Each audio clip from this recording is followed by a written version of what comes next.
So we're here getting ready to do the stair install that we've been prepping for a while now. So we'll start by getting this one out and begin putting the new one in. If there's anything interesting, I'll mention it, but for the most part, we're just going to be recording and you watching as I'm doing it.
Whew. I knew the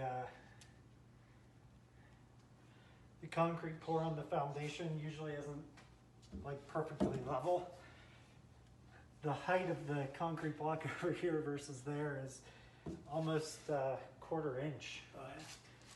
Yeah, So the other stairs, they just butt up here and slide down, and it's like whatever point hits, and it's just one cut. With these, I was trying to give you the wider step that you wanted and the railing. So I thought if I just cut the notch, I'd be able to set it up here, butt it right up against, and run the support pole straight up. This is going to take more sanding though than I originally thought. Knew I'd have to do some.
All right, so we've been working at getting our lower stair in and leveled.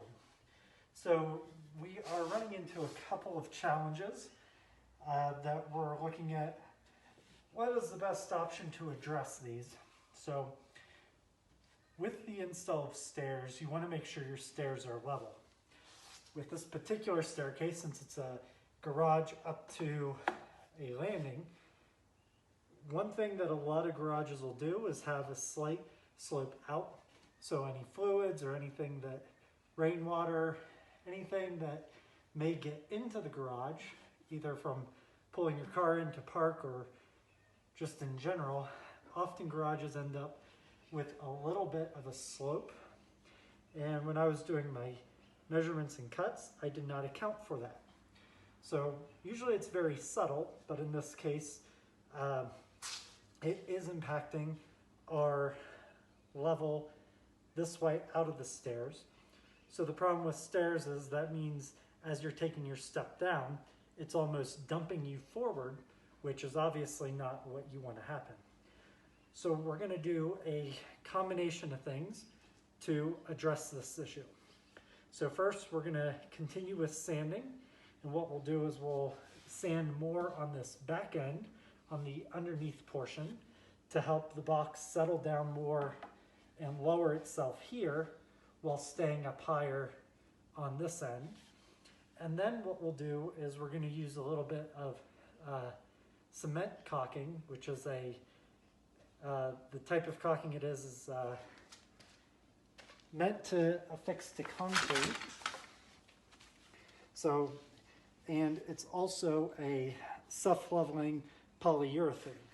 So what we'll do is, after we get a little bit closer from sanding, we'll lay a little bit of that under each of the edges over here towards the front, so that we'll set it, make sure everything is level, and then we'll let that set in that position, and the polyurethane will then help it stay level as we then affix our board to the back wall.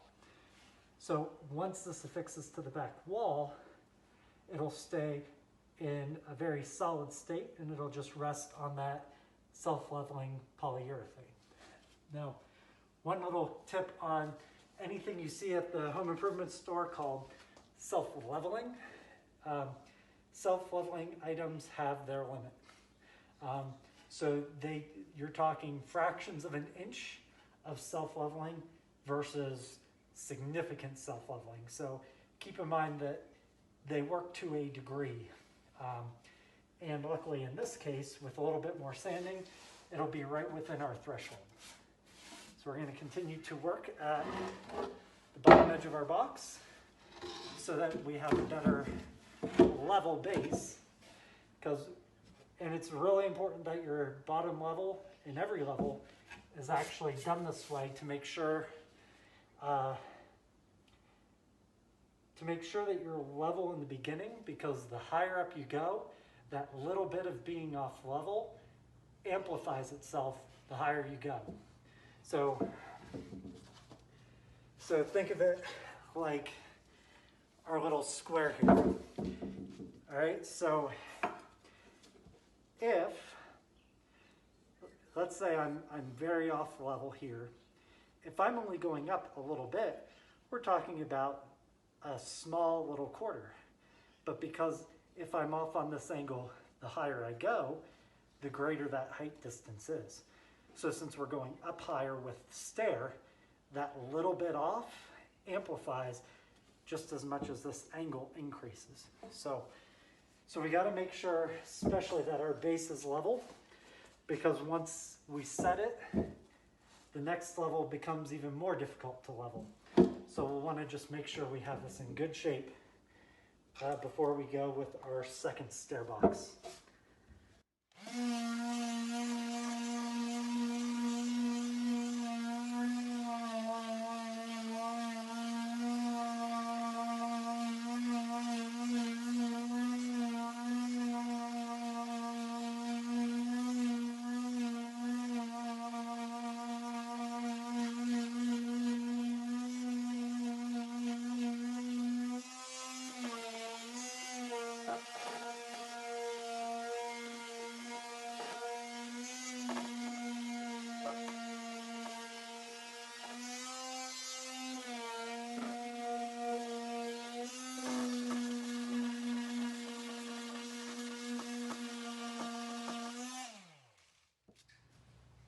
Is that like a router? It's just a, okay. So it's a Yeah, I got you. grinding wheel Yeah. that goes on the drill. Figure do a little bit more power than the Dremel will do.